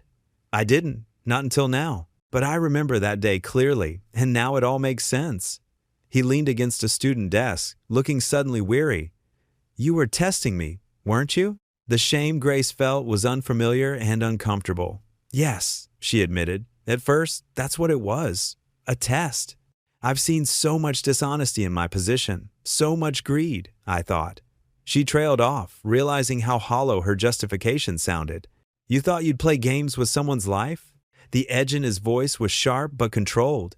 "Do you know what that money could have meant for Maddie's treatment? For our lives?" "I know," Grace whispered. "And that's exactly why what you did that day changed everything. You took that envelope straight to the church. You didn't even hesitate." Ethan was quiet for a long moment, processing. So then all this, the help with Maddie's treatment, the promotion, was what? Reward for passing your test? "No," Grace said firmly. "Well, maybe at first. But then I got to know you, got to know Maddie.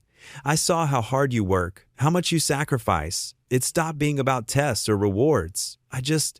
She struggled to find the right words. "I just wanted to help." The silence between them grew heavy with unspoken thoughts. Outside the classroom, they could hear the muffled sounds of the potluck continuing. Laughter, the clink of plates, the gestures, murmur of conversation. "I'm grateful," Ethan said finally. "For Maddie's sake, I'm more grateful than I can say. But I need to know, was any of it real?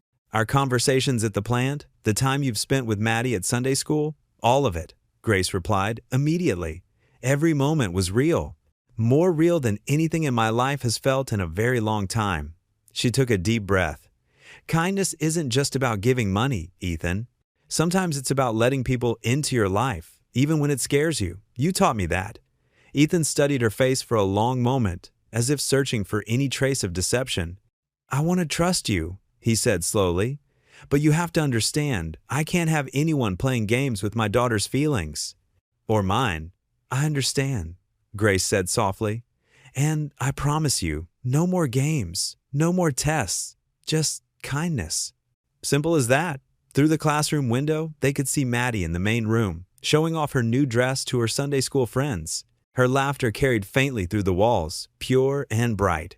The autumn wind whistled through the trees outside the manufacturing plant as Ethan sat in his small office, staring at the paperwork in front of him. His mind kept drifting back to Grace's confession. Each time he thought about it, his stomach twisted into tighter knots. He picked up his phone and looked at the text message Grace had sent him earlier. "Can we talk?" He set it back down without responding. The promotion, the saved job, Maddie's medical bills. It all made sense now. Every piece of good fortune had been orchestrated by Grace Whitmore, the CEO who had tested him with that envelope of cash months ago. The realization made him feel small, like a puppet whose strings had been pulled by an unseen hand. Standing up from his desk, Ethan walked to the window. The manufacturing floor sprawled below, workers moving about their tasks like pieces on a game board. Is that how Grace saw them all? Just pieces to move around at her whim? "Mr. Cole?" His assistant Sarah poked her head in. "Miss Whitmore is here to see you." Ethan's shoulders tensed. "Tell her I'm in a meeting. She says she'll wait." Of course she would. Ethan ran a hand through his hair and nodded. "Fine. Send her in." Grace entered, her usual confident stride somewhat hesitant. She wore a simple navy blazer today, less imposing than her usual power suits. "Ethan, I know you're upset." "Upset?" He kept his voice level, conscious of the thin walls. "That's one way to put it. You dropped money in front of me like I was some kind of lab rat. Then you watched to see what I'd do." "I was wrong about that," Grace admitted, taking a step forward. "But everything after was more of the same." Ethan cut in. "The promotion, keeping my job during layoffs, Maddie's medical bills, you've been pulling strings like some kind of puppet master." Grace's face fell. "That's not fair." "I was trying to help." "Help?" Ethan laughed, but there was no humor in it. "You were playing God with my life. Did you ever stop to think how it would feel when I found out? That everything good that happened to me was just manipulation?" "It wasn't manipulation," Grace protested. "I saw someone worthy of help." "Worthy?" Ethan's voice cracked. "Because I passed your little test? What if I had kept the money that day? My daughter needed medicine. Would I have been unworthy then?" Grace stepped back as if she'd been slapped. "No, that's not. I don't need your charity, Miss Whitmore." Ethan turned back to the window. "And I definitely don't need your judgment. Ethan, please." Grace's voice was softer now. "I made a mistake with the envelope. I admit that. But everything else came from a genuine place." "A genuine place?" He turned to face her again. "You didn't even have the courage to tell me it was you helping with Maddie's bills. You let me think it was some anonymous donor. You let me stand up at that potluck and make a fool of myself, thanking a stranger." Grace's eyes glistened. "I thought it would be better that way. I didn't want you to feel obligated, but I am obligated, aren't I?" Ethan's voice was tired now. "My job, my daughter's health. It all depends on your goodwill. How am I supposed to feel about that?" Grace took a deep breath. "What do you want me to do? Take it all back?" "Let Maddie. Don't." Ethan's voice was sharp. "Don't use my daughter as a weapon." Silence fell between them, heavy and uncomfortable. Outside, the machinery hummed and voices carried from the floor below, but in the office, the tension was suffocating. "I think you should go," Ethan finally said. Grace stood her ground. "I never meant to hurt you, Ethan. Everything I did was because I saw something special in you, something rare. Something that passed your test, you mean." He shook his head. "Please leave." Grace reached for the door handle, but paused. "For what it's worth, I'm sorry. Not for helping, but for how I went about it." Ethan didn't respond. He heard the door open and close, followed by the click of Grace's heels growing fainter down the hallway. Back in her office at corporate headquarters, Grace sat at her desk, staring at the city skyline through floor-to-ceiling windows. The same view that usually made her feel powerful now only emphasized how alone she felt. She pulled up Ethan's employee file on her computer, his ID photo staring back at her. The quiet dignity in his eyes made her chest ache. She'd thought she was doing good, helping someone who deserved it. Instead, she'd wounded his pride and betrayed his trust. Her phone buzzed with messages from her executive team, but she ignored them. For the first time in years, Grace Whitmore, the powerful CEO who could solve any problem with money or influence, felt utterly helpless. On her desk sat a framed photo from the potluck, taken without anyone noticing. Ethan stood with Maddie on his shoulders, both of them laughing. Grace picked it up, running her finger along the edge of the frame. She'd tried to play God in their lives, and now she was paying the price. Setting the photo down, Grace turned her chair to face the window. The late afternoon sun cast long shadows across the city, and she felt every bit as dark as those shadows. She'd pushed too far, tried to control too much. Now she had to live with the consequences. The silence in her office was deafening. The autumn wind whistled through the manufacturing plant's corridors as Ethan methodically went through his end-of-shift routine. His movements were mechanical, his face set in a hard expression that had become familiar over the past few days.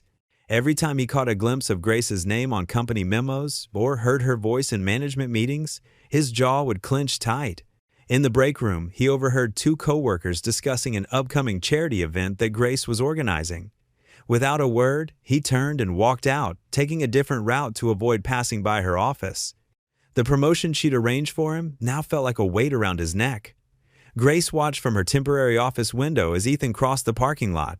Her hand lifted slightly, almost waving, but she let it fall back to her side. The distance between them felt vast and growing wider by the day. She picked up her phone several times to call him, but always set it back down. What could she possibly say? Later that afternoon, Grace's assistant knocked on her door. "Mr. Cole asked to be removed from the Special Projects Committee," she said, sliding a form across the desk. He cited personal reasons. Grace's fingers trembled as she signed the release form. Another door closed, another connection severed. She understood his anger. She'd treated his life like some sort of social experiment, testing his character as if she had the right to judge him. At home that evening, Ethan sat at his small kitchen table, sorting through bills. Maddie was coloring nearby, humming softly to herself. A letter from the hospital's billing department caught his eye. It was marked "Paid in Full" with Grace's company logo at the top. His throat tightened as he crumpled the paper and threw it in the trash. "Daddy?" Maddie looked up from her drawing. "How come Miss Grace doesn't visit anymore?" Ethan's heart clenched. "Sometimes sometimes things get complicated, sweetheart. But she's nice." Maddie insisted, pushing her crayon across the paper with more force than necessary. "She helped us." "We don't need help," Ethan said firmly, more to himself than to Maddie. "We're doing just fine on our own." The next morning at work, Grace tried one last time to reach out. She waited by the employee entrance, hoping to catch Ethan before his shift. When he saw her, he stopped short, his expression closing off. "Ethan, please," Grace said softly. "I know I was wrong. But everything since then, the help with Maddie's medical bills, the promotion, it wasn't about testing you. It was because I care." "Care?" Ethan's voice was quiet but sharp. "You dropped money on the ground to see if I'd steal it. You played with my life like it was some kind of game. I don't need your kind of caring." He walked past her, leaving Grace standing alone in the cold morning air. She wrapped her arms around herself, feeling the full weight of her mistakes. That afternoon, Ethan received a call from Maddie's school. His daughter had collapsed during recess. The school nurse noticed her lips were slightly blue and her breathing was labored. They'd already called an ambulance. Ethan raced to the hospital, his heart pounding.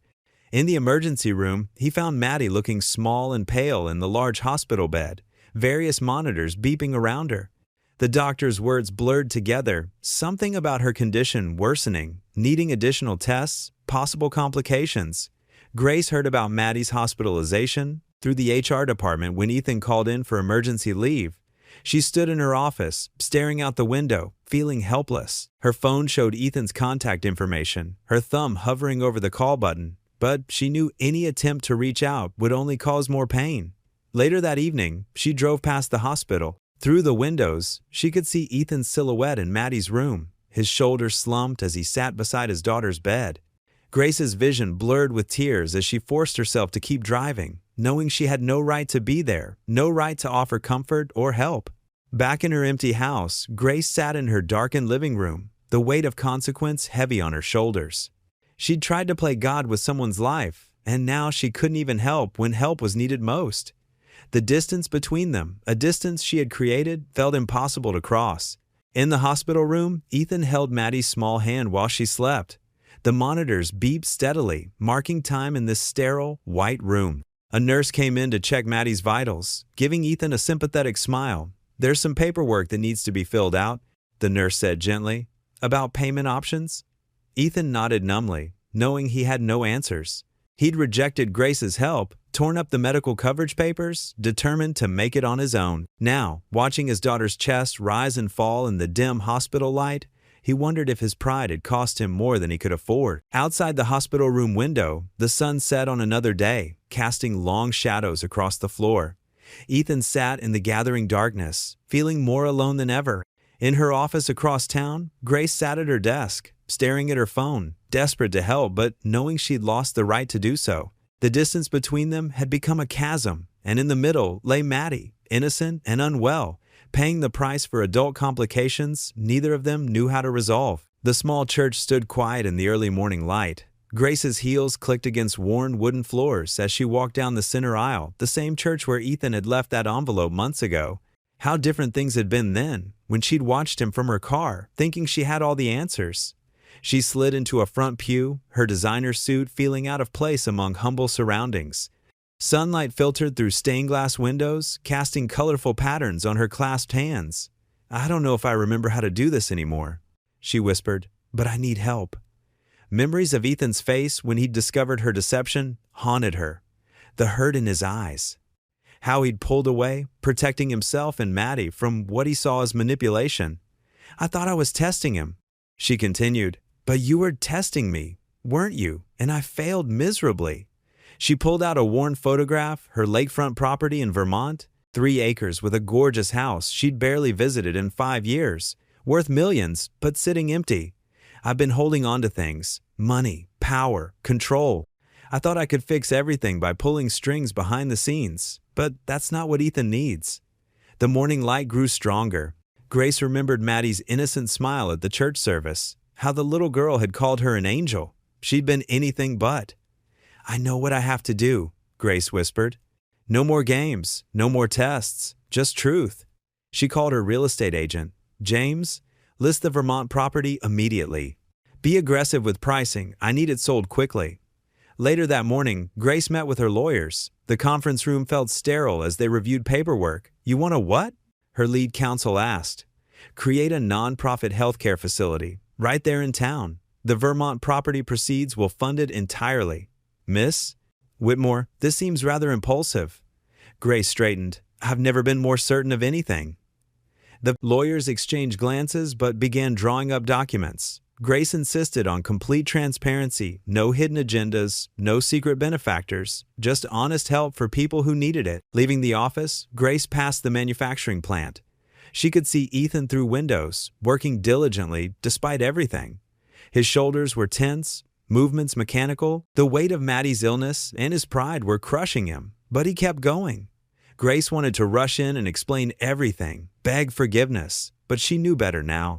This wasn't about making herself feel better. This was about doing right, simply because it was right. She watched Ethan help a coworker with a stuck machine, his natural kindness showing through personal struggles.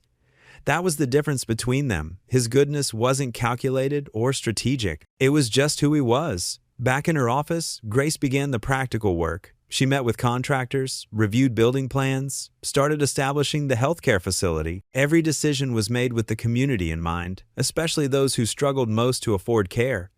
The Vermont property sale moved quickly. As Grace signed final papers, she felt lighter. The money would do more good here than that empty house ever had. Ethan remained unaware of these developments. Grace saw him occasionally around town, but he always turned away, jaw set. She respected his space. Understanding her earlier actions had broken fragile trust between them. The pride of a good man, her father used to say, can be his greatest strength or heaviest burden.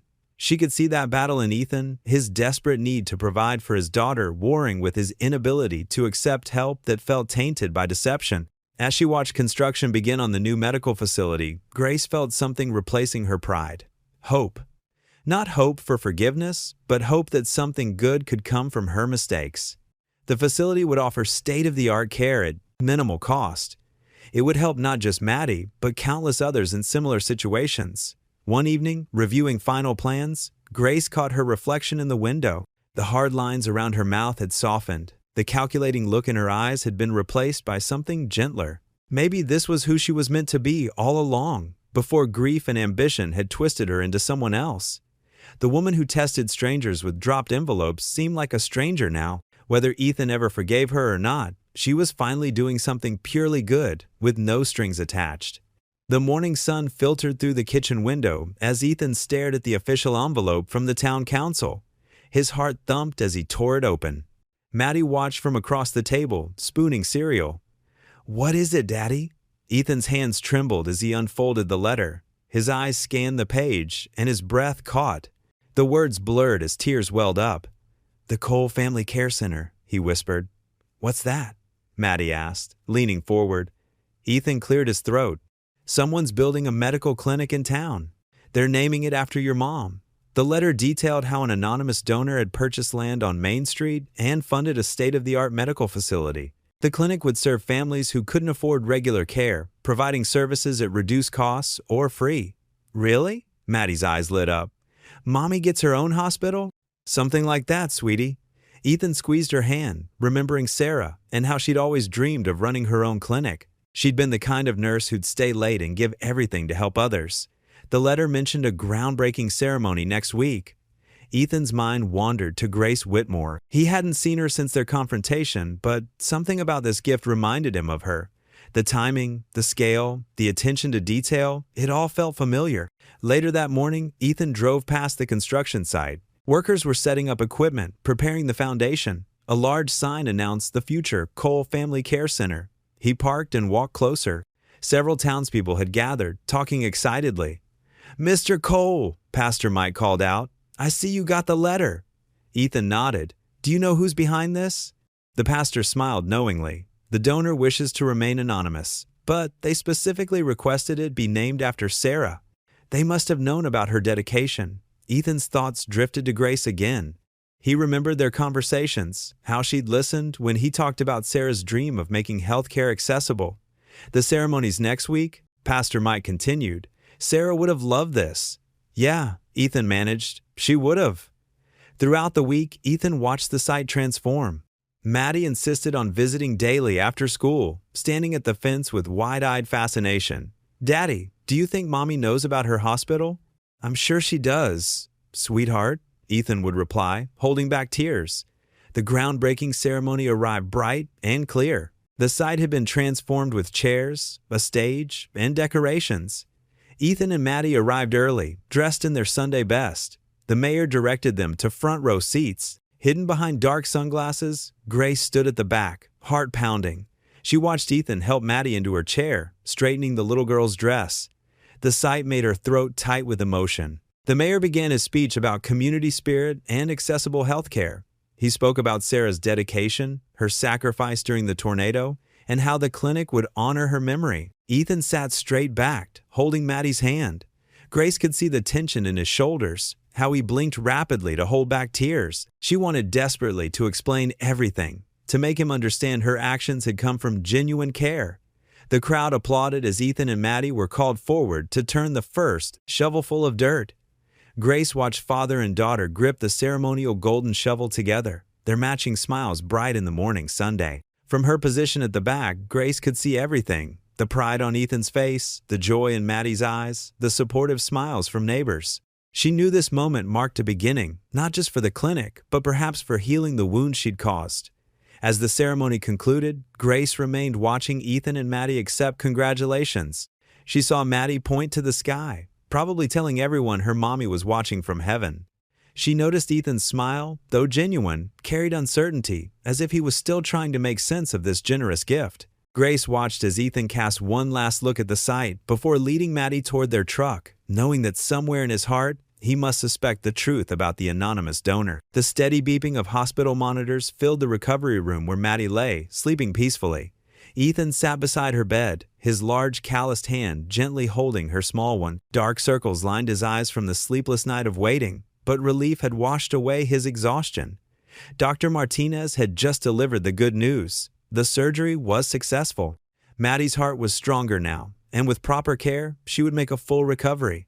The words still echoed in Ethan's mind, each repetition lifting another weight from his shoulders.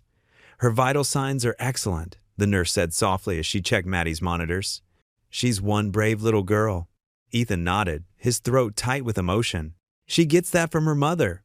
Sunlight streamed through the window, casting a warm glow across Maddie's peaceful face. Her chest rose and fell with steady breaths, each one a precious gift. The morning light caught the silver cross hanging on the wall, making it shimmer, and Ethan found his thoughts drifting to Grace. He hadn't seen her since their confrontation, but her presence was everywhere in this hospital. The new equipment, the specialized surgical team, the private room, all of it spoke of her invisible hand. His anger had cooled, leaving behind a complicated mixture of gratitude and confusion. Maddie stirred, her eyelids fluttering open. "Daddy?" Her voice was barely a whisper. "I'm right here, sweetheart." Ethan leaned closer, brushing her hair back from her forehead. "Did the angels help the doctors fix my heart?" Ethan's eyes burned with tears. "Yes, baby, I think they did." "Was Miss Grace there too?" The question caught him off guard. "Why do you ask that?" "Because she's one of them," Maddie said simply, her voice heavy with sleep. "One of the angels Mommy sends to help us." Ethan sat back in his chair, his daughter's words settling deep in his chest. He thought about Grace's first test with the envelope of money, how she'd watched him from her car. At the time, it had felt like manipulation, but now he wondered if there had been something more to it, something he'd been too proud to see. The morning passed slowly as Maddie drifted in and out of sleep. Doctors came and went, each bringing more positive reports. Around noon, a flower delivery arrived, a cheerful arrangement of daisies and sunflowers, Maddie's favorites. The card was unsigned, but Ethan knew who they were from. "Mr. Cole?" A hospital administrator appeared in the doorway. "I have some paperwork for you regarding the surgery and follow-up care." Ethan braced himself, knowing the astronomical costs that must be involved. But as he flipped through the pages, he found no bills, no payment plans, no crushing debt. Everything had been taken care of. "There must be some mistake," he said. The administrator shook her head. "No mistake, sir. The Cole Family Care Center covers all pediatric cardiac procedures. It's part of our new community health initiative." Ethan closed the folder, his hands trembling slightly. The Cole Family Care Center, named after Sarah, his late wife. Grace hadn't just helped Maddie, she'd created a legacy that would help countless other families facing the same struggles. He watched Maddie sleeping peacefully, her color better than it had been in months. The anger he'd been holding on to seemed smaller now, less important than the gift of his daughter's health. Grace had tested him, yes, but maybe he'd been testing her too, expecting the worst, refusing to see the good in her actions. A memory surfaced. Grace's face when she'd talked about losing her own child years ago. There had been real pain there, raw and familiar. She wasn't just some cold corporate CEO playing games with people's lives. She was someone who understood loss, who recognized the desperate prayers of a parent afraid of losing their child. "Excuse me," he asked the nurse who was adjusting Maddie's pillows. "Could you stay with her for a while? There's something I need to do." The nurse smiled kindly. "Of course, she's in good hands." Ethan kissed Maddie's forehead and grabbed his jacket. He knew where Grace's office was. He'd avoided the top floor of the corporate building for weeks. But now, watching his daughter breathe easily for the first time in years, he realized he needed to understand, not just about the money or the clinic, but about Grace herself. He straightened his shoulders and headed for the door. It was time for honest answers, not as a CEO and employee, but as two people who had both known love and loss, who had both been tested by life's hardest moments. Grace sat at her desk, staring out the window of her top-floor office. The late afternoon sun cast long shadows across the room, and she could see the hospital in the distance where Maddie was recovering. A soft knock at her door made her turn. "Come in," she called, her voice steadier than she felt. Ethan stepped into the office, his work clothes replaced by clean jeans and a pressed shirt. His face was tired but determined. Grace stood, her hands clasped together to hide their trembling. "Mr. Cole, please," he interrupted quietly. "Just Ethan." Grace nodded, gesturing to the sitting area by the window. They both took seats, the leather chairs creaking in the silence. For a moment, neither spoke. "Why?" Ethan finally asked, his voice rough with emotion. "Why did you feel the need to test me that day at the diner?" Grace took a deep breath, her carefully maintained composure cracking. "I've spent years watching people chase money and power. I've seen good people compromise their values for a quick dollar." She paused, looking down at her hands. "I guess I became cynical. I started dropping money, watching to see who would keep it, who would return it, who would pretend they never saw it, like some kind of twisted experiment." Ethan's voice held a mix of hurt and disbelief. "Yes, Grace admitted, meeting his eyes. But you did something I'd never seen before. You didn't just return it or keep it. You gave it away, trusting that God would make sure it reached the right person. Ethan leaned forward, running a hand through his hair. Do you know how much we were struggling then? That money could have helped with Maddie's medication. I know, Grace whispered, her voice catching. And when I saw what you did, it broke something in me. All my cynicism, all my judgment, it just crumbled. So you decided to play God with my life? The words were sharp, but his tone had softened slightly. Grace stood, walking to the window. I wanted to help, but I didn't know how. Every decision I made after that day was messy. Wrong, maybe. I promoted you because I saw your worth. But I did it secretly. I saved your job during layoffs because I couldn't bear to see you suffer, but I did it from the shadows. And the anonymous donations for Maddie's treatment?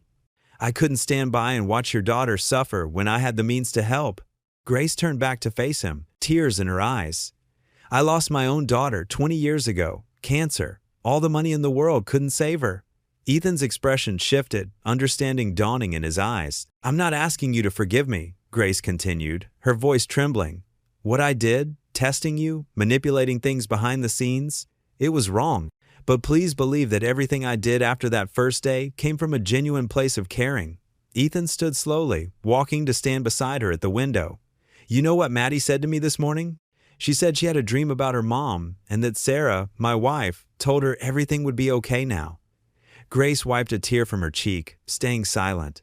I've been so angry, Ethan admitted. Angry about being tested, about feeling manipulated, but maybe. He paused, looking out at the hospital. Maybe sometimes help comes in strange ways. Maybe sometimes the people trying to help are just as broken as the ones they're trying to help. I'm so sorry, Ethan, Grace whispered. He turned to face her fully. I forgive you, Grace. Not because what you did was right, but because your heart ended up in the right place, and because holding on to anger won't help anyone heal. Grace's shoulders sagged with relief, and for the first time in years, she felt the weight of her armor falling away. They stood together in comfortable silence, watching the sun set over the city. The clinic, Ethan said softly. Naming it after Sarah, that meant everything. She saved lives, Grace replied. Now her legacy will continue to save more. They shared a look of mutual understanding, two broken people who had found healing in the most unexpected ways. Through their pain, through their mistakes, through their journey toward forgiveness, something new had begun to grow. Hope. The last rays of sunlight painted the office in warm gold, and in that moment, both Grace and Ethan felt the presence of something greater than themselves. The quiet miracle of healing hearts.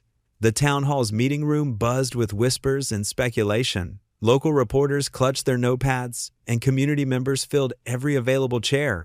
Grace Whitmore stood at the podium, her usual commanding presence softened by something different, humility. Thank you all for coming today. She began, her voice clear but gentler than her usual boardroom tone.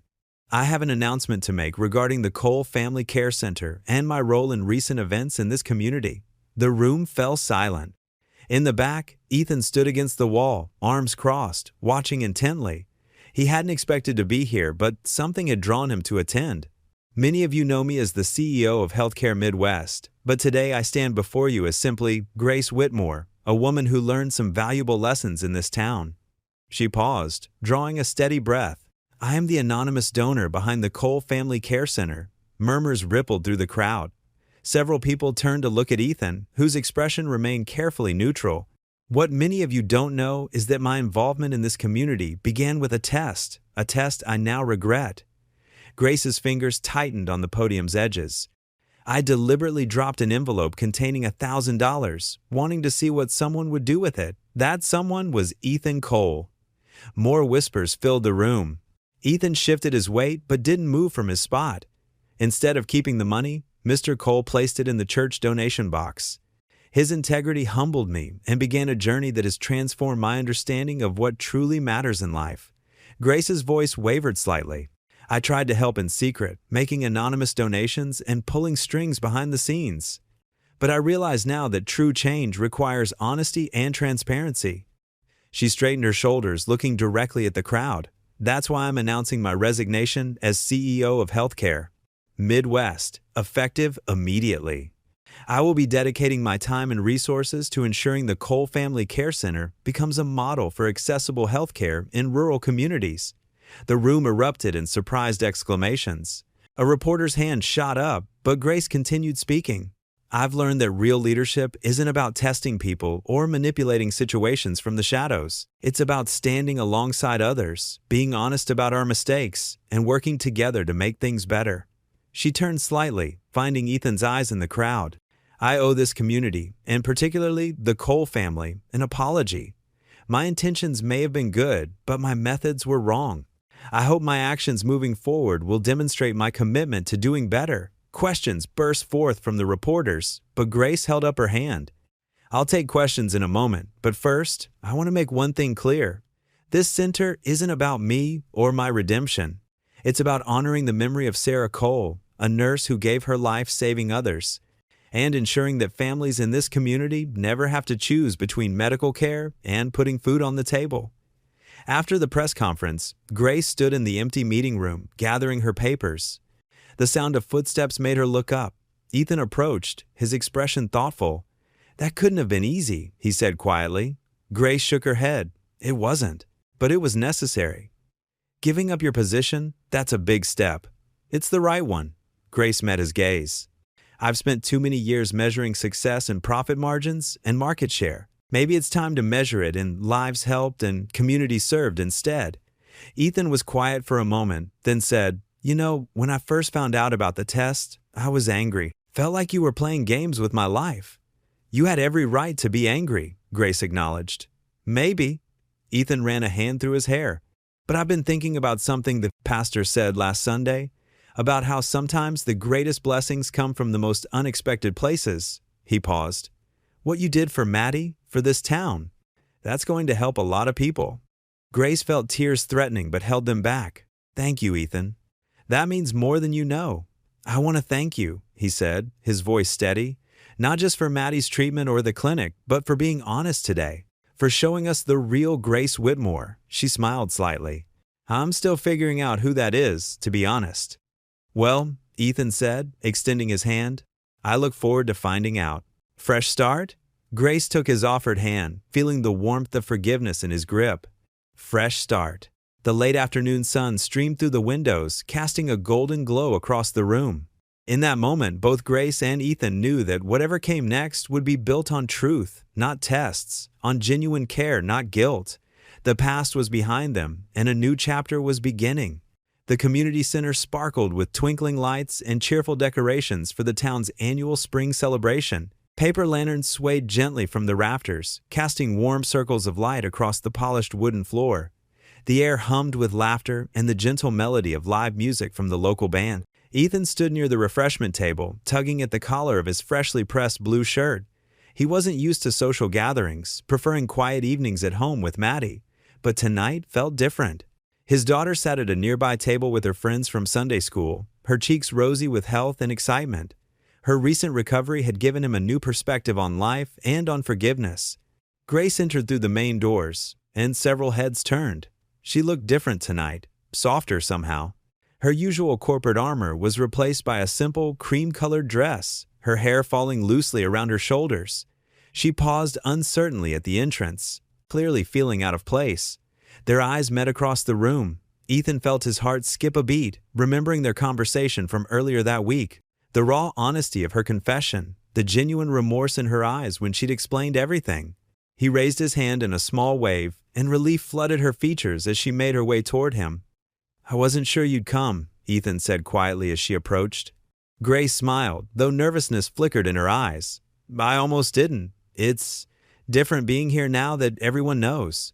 The townspeople cast curious glances their way. News of Grace's identity as the clinic's benefactor and her resignation from the healthcare conglomerate had spread quickly through their small community.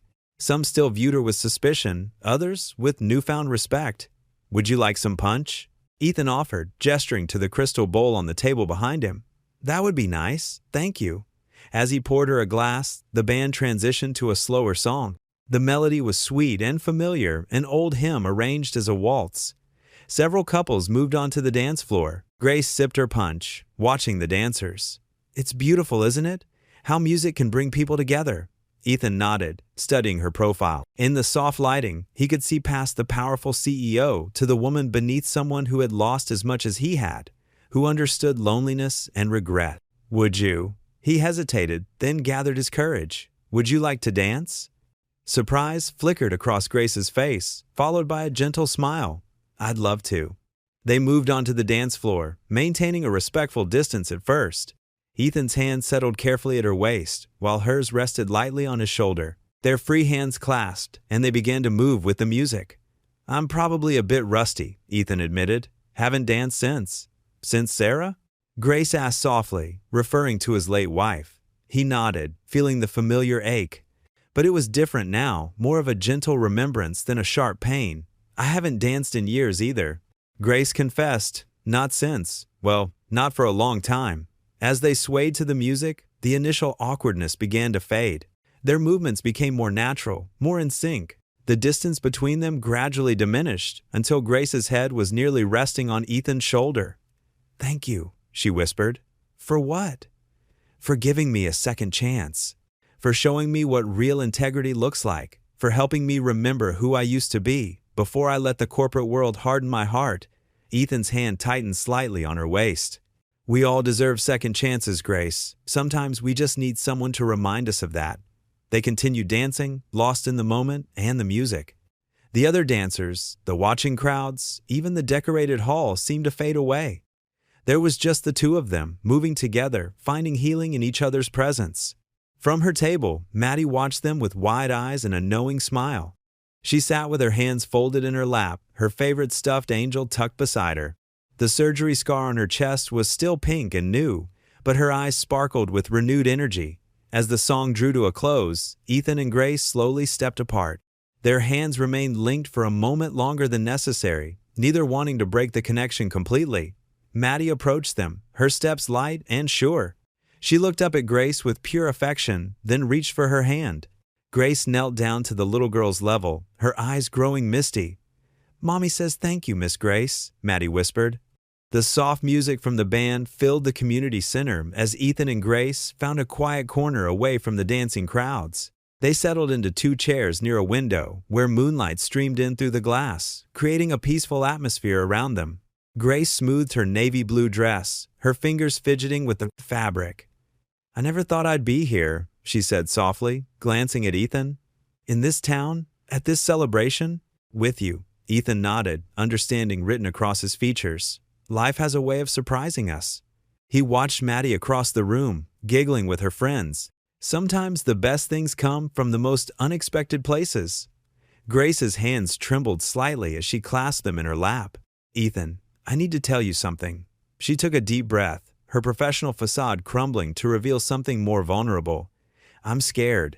The last time I let someone into my life, I lost them." Ethan turned to face her fully, his eyes gentle. "I know about loss too," he said quietly. "After Sarah died, I thought that was it for me. I focused everything on Maddie because it was safer that way." "How do you do it?" Grace asked, her voice barely above a whisper. "How do you open yourself up again, knowing how much it can hurt?" "One day at a time," Ethan replied, his voice steady and reassuring. "That's all any of us can do. When Sarah first passed, I couldn't even think about tomorrow. But then Maddie needed me to be strong, and somehow the days kept coming." Grace wiped at the corner of her eye. "I had a daughter," she revealed, the words catching in her throat. "Emma, she was only 6 when—" She couldn't finish the sentence, but Ethan understood. "Is that why you helped us?" he asked gently. Grace nodded. "Partly. When I saw Maddie, something in me just broke open. But then I got to know you, and it became about more than just memories or guilt. You showed me what real integrity looks like, Ethan. You taught me about faith when I thought I'd lost mine completely." Ethan reached out and took her hand, his touch gentle but firm. "We don't have to figure everything out tonight, Grace. There's no rule book for this. I'm not used to not having a plan," Grace admitted with a small laugh. "In my world, everything has to be calculated, measured, controlled." "Maybe that's exactly why this feels right," Ethan suggested. "Because for once, we're both just letting life unfold naturally." Grace squeezed his hand. "When I first dropped that envelope, I thought I was testing you, but God was really testing me, wasn't he? Teaching me about real kindness, about letting go of control. He works in mysterious ways, Ethan agreed with a slight smile. But Grace, we can take this as slow as you need. There's no pressure here. Grace looked at him gratefully. You're very patient. I've learned that the best things in life can't be rushed, he said, glancing again at Maddie. Like watching a child grow, or healing from loss, or, he paused, meeting Grace's eyes. Learning to trust again. I want to try, Grace said firmly, despite the tremor in her voice. I want to be brave enough to take this chance. With you, with Maddie, with all of it. Ethan smiled warmly. Then we'll try together, one step at a time. One step at a time, Grace repeated, letting out a long breath. I think I can manage that. They sat in comfortable silence for a moment, watching the dancers twirl across the floor. The music shifted to a slower song, and Ethan stood up, still holding Grace's hand. Speaking of steps, he said with a gentle tug on her hand, would you like to take a few with me? Grace looked at the dance floor, then back at Ethan. I haven't danced in years, she admitted. Neither have I, he confessed. We can be terrible at it together. A genuine laugh escaped Grace's lips, and she stood up. Well, when you put it that way. They moved to the edge of the dance floor, finding their own small space among the other couples. Ethan placed his hand respectfully on Grace's waist, and she rested hers on his shoulder. As they began to sway to the music, the awkwardness of their first steps gradually melted into something more natural. You're not terrible at all, Grace murmured. Don't sound so surprised, Ethan teased. Gently. I do have a few hidden talents. I'm learning that, she replied softly. As they danced, Grace felt some of her fears beginning to loosen their grip. She wasn't the same person who had dropped that envelope all those months ago. That Grace had been cynical, closed off, using her power to test others because she couldn't trust anyone. But here, in Ethan's arms, she felt something she hadn't experienced in years. Hope. Thank you, she said suddenly. For what? For showing me that it's okay to let people in again? For helping me remember what really matters? Ethan's eyes crinkled with understanding. Thank you for reminding me that sometimes the biggest blessings come disguised as challenges. Even when they start with dropped envelopes. Grace laughed softly, resting her head against his shoulder as they continued to sway. They didn't need to say anything else. They both knew that whatever came next, they would face it together, one step at a time. The morning sun cast long shadows across the construction site of the Cole Family Care Center. Grace stood at the edge of the property, her usual business attire replaced by jeans and a simple blouse. She watched as workers maneuvered beams into place, the skeleton of the building taking shape against the autumn sky. Ethan approached, carrying 2 paper cups of coffee. His weathered hands were covered in sawdust from helping with the woodwork earlier. Thought you might need this? He said, offering her one of the cups. Thanks. Grace wrapped her fingers around the warm cup, breathing in the familiar aroma. It's really happening, isn't it? Sure is. Ethan's eyes crinkled at the corners as he smiled. The crew says we're ahead of schedule. They stood in comfortable silence, watching the construction progress. A few townspeople walked by, waving warmly at both of them. Grace noticed how different their greetings felt now. Gone were the suspicious glances and whispered conversations. Instead, she saw genuine smiles and heard cheerful good mornings.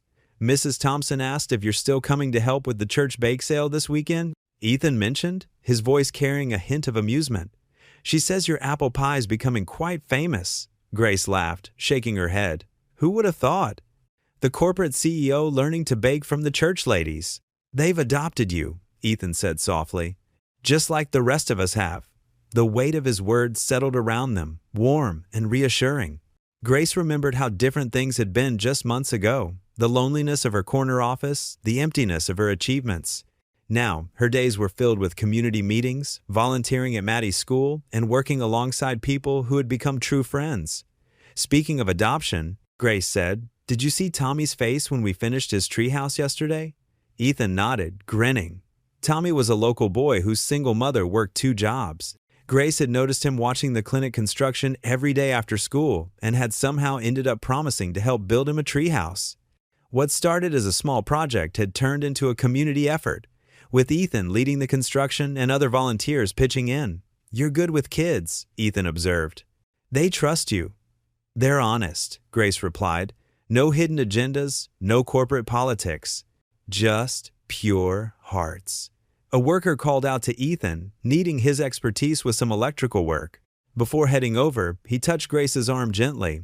"Want to grab lunch later? Maddie's been asking about having picnic at the park." "I'd love that," Grace said, warmth spreading through her chest at the simple invitation. As Ethan walked away, Grace pulled out her phone to check her emails. There were several from her old corporate contacts, asking about business opportunities and board positions. She declined them all, knowing her place was here now. The clinic wasn't just a building, it was a symbol of transformation, both for the town and for herself. Later that afternoon, Grace sat cross-legged on a checkered blanket in the park, watching Maddie chase butterflies nearby. The little girl's laughter carried across the grass, pure and unreserved. Ethan unpacked sandwiches from a worn cooler, the same one Grace had seen him use for his work lunches months ago. "Miss Grace!" Maddie called out, running back to them. "Look what I found." She held out a perfect dandelion puff. "Make a wish," Grace encouraged, and Maddie closed her eyes tight before blowing the seeds into the air. They watched them float away on the breeze, carrying whatever secret wish the child had made. "What did you wish for, sweetie?" Ethan asked, handing his daughter a juice box. "Can't tell." Maddie giggled. "But it's about you and Miss Grace." Grace caught Ethan's eye, and they shared a knowing look. Children saw things so clearly sometimes, understood truths that adults often complicated. As they ate their lunch, several townspeople stopped by to chat. Mrs. Baker brought over fresh tomatoes from her garden, insisting Grace take them home. The high school principal discussed plans for a mentoring program at the clinic. Even gruff old Mr. Jenkins, who had once been Grace's harshest critic, tipped his hat as he walked by. "Remember when everyone thought I was here to shut down the plant?" Grace mused, watching the people pass. "You proved them wrong," Ethan said. "You proved a lot of people wrong, including me." "I proved myself wrong too," Grace admitted. "I thought I knew what success looked like. Corner office, power suits, board meetings. But this," she gestured to the park, the people, the simple picnic. "This is real success." Ethan reached over and took her hand, his calloused fingers intertwining with hers. The gesture was natural, comfortable, like everything else that had grown between them.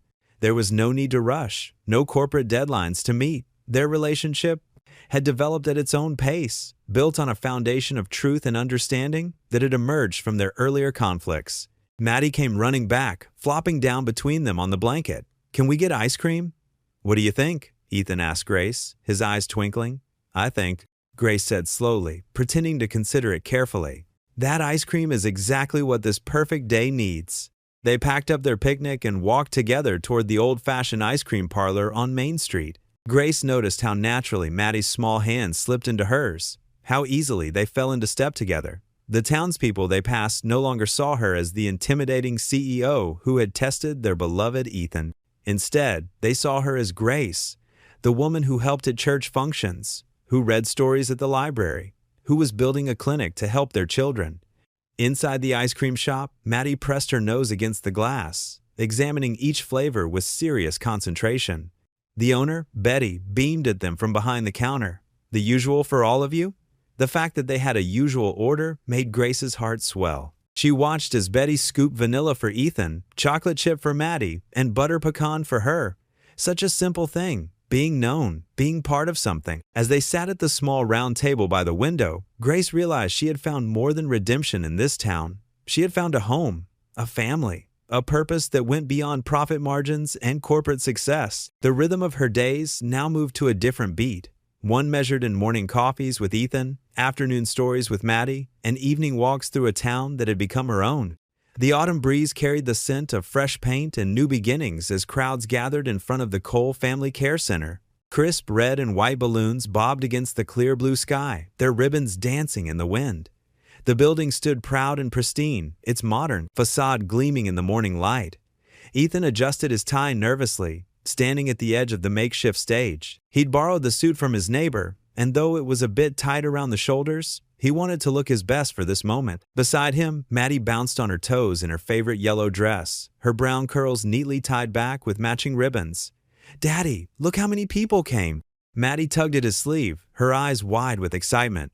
Grace appeared beside them, elegant in a simple blue dress that made her look softer, more approachable than her usual corporate attire. "The whole town's here," she said, smiling warmly at Ethan. They're all here to celebrate something wonderful. The mayor stepped up to the podium, tapping the microphone. The crowd's chatter died down as he began his speech about community spirit and new beginnings.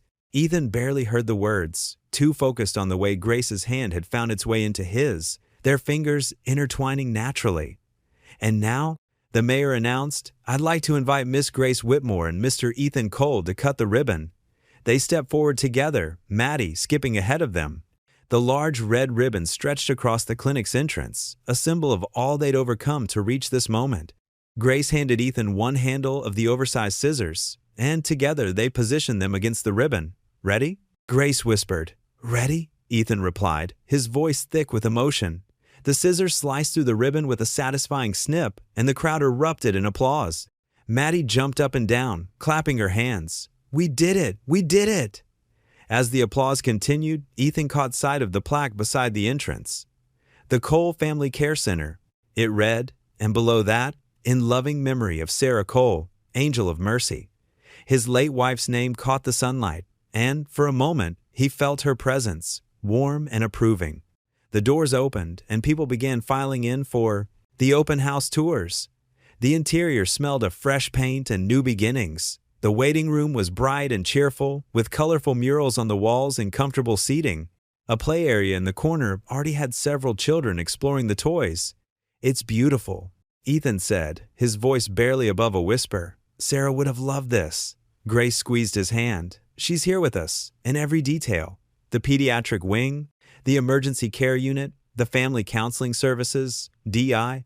It's all designed to help families like yours."